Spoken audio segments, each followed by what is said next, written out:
Hello and welcome back. In the last episode, it was pretty simple.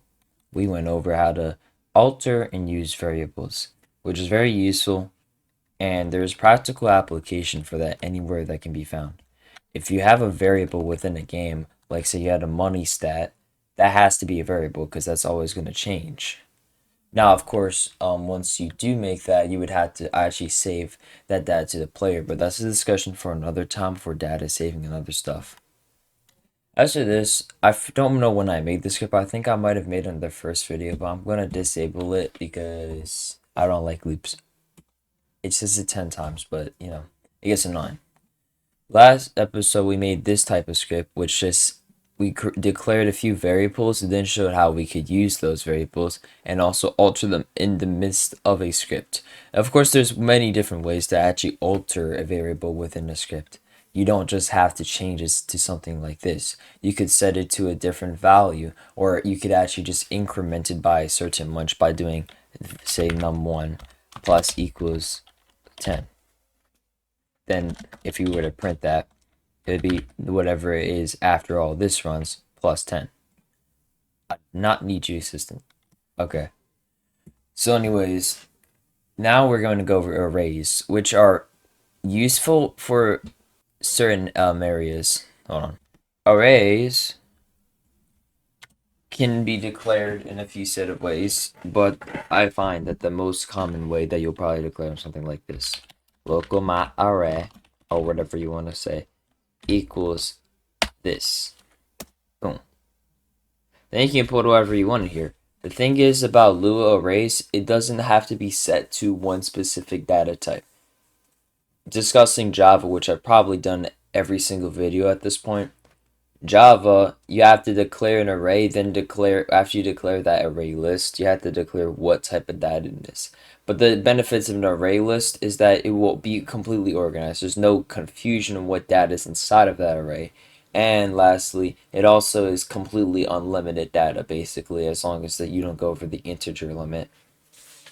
Which there is an integer limit in Roblox, by the way. I believe it's this either the 16-bit or the 32-bit integer limit for most values, and then the 64-bit integer limit for other values.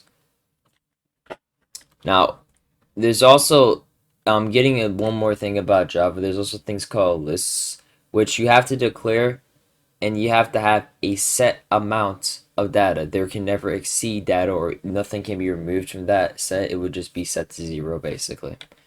Anyways, in my array, I can say hello world. But after I'm done with that, I put a semicolon after it. This is the only time I believe in Lua, besides in a few other obscure instances, where you would actually use a semicolon. You can also just put a number in here. We have 10. We can put just a string that has space in it. And then we could have something like false. And then we could do something with all of that information right there.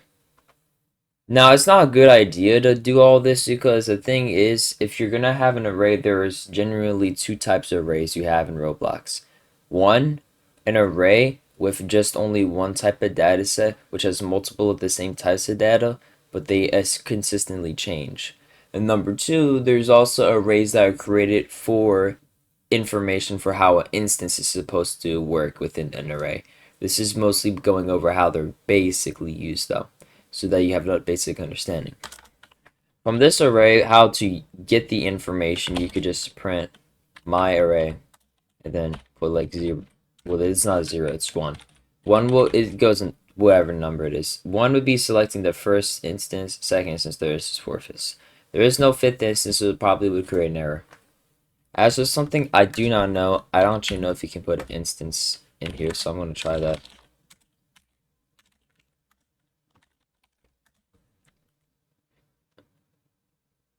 Oh yeah. And then what if I try my array dot parent, my array 5 dot parent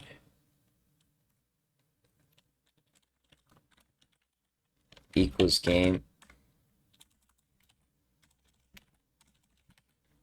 dot workspace dot base plate. Actually, let me add something. Is there a spawn? Yeah, there's a spawn. Okay, Lord, not spawn. We're just gonna go spawn location and see if that actually works. Oh, yeah, that works. Okay, so you can also have instances inside of arrays as well. Also, that's how you, if you create a new instance, yeah, you're gonna have to do that.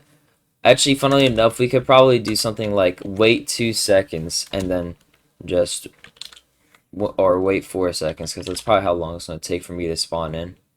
Fully, and then boom. Now that's pretty cool, right? Also, to the original people who originally watched my channel, look at this. They got this avatar, except I updated it. That's cool, right? Anyways, there's a otherwise, if, hey, we could also do something like this where we print, print my array 1. So we print hello world. We concatenate that with my array 3, and then dot dot my array 2. Now we're just gonna print all this before the explosion happens, because I don't feel like waiting for all that to run before that. So we'll just run it. And now we have hello world 10, which is cool. We can call it multiple times once. And this is, you also need to know how to change it. So what if I want my array dash 1 to just say hello, hello, and then that, just that, and then we decide to print, and then alright, so it actually runs the same way how Lua or Java does it. You can, it's like an array list. You can insert data and remove data. So we can instead of setting number 10 to that, we can actually just go my array dot ins, or my array dot, hold on, table dot insert my array, and then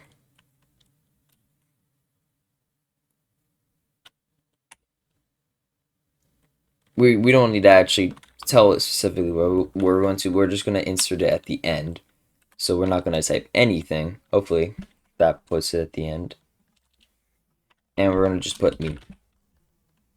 And then we're going to print my array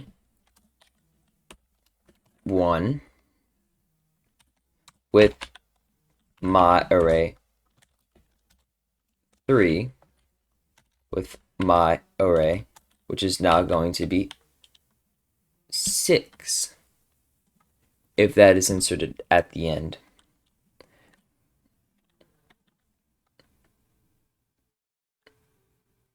And that worked. It said hello meme. And then we can actually decide to just say, yeah, my username is now meme10, and bro, we can just concatenate this again. My array dot hold on, my array 2.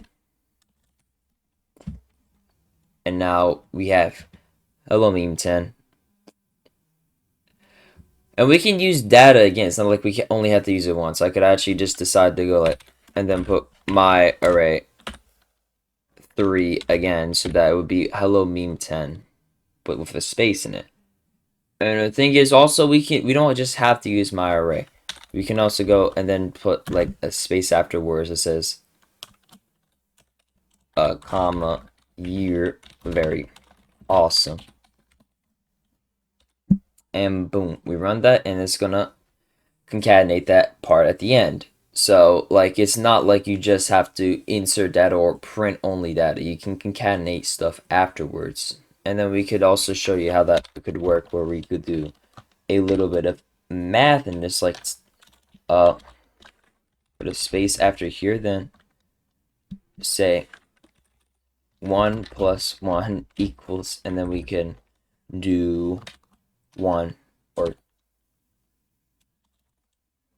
2. I don't actually know if that's how that works. We're just gonna do parentheses 1 plus 1. Yep, there you go. And we can put all that information in a simple print statement. But obviously, there's more you could actually use all of this information for. You don't just have to use all this information just to print stuff. You can use this information, have an array, and see if there's a certain value within an array for an if statement to get into that. So that is what that is doing. Now we'll disable it because that is basically all you need to know for arrays for now.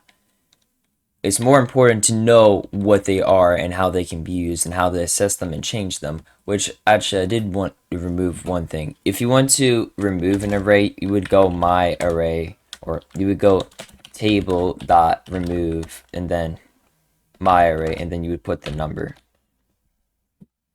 So that would remove this. And then number 6 would no longer be at 6. That would be a 5. This would be a 4. And this would be a 3. And this would be a 2. And now this would be 1 still. Get how that works? Yeah. So in the next episode, we will probably be discussing a new unit. Unless I feel it is necessary to show how variables and arrays can actually be used together. Or there is something else that comes to mind. But other than that, the next unit is probably going to be the first implementation of other types of programming. So, thanks for watching. Have a good day.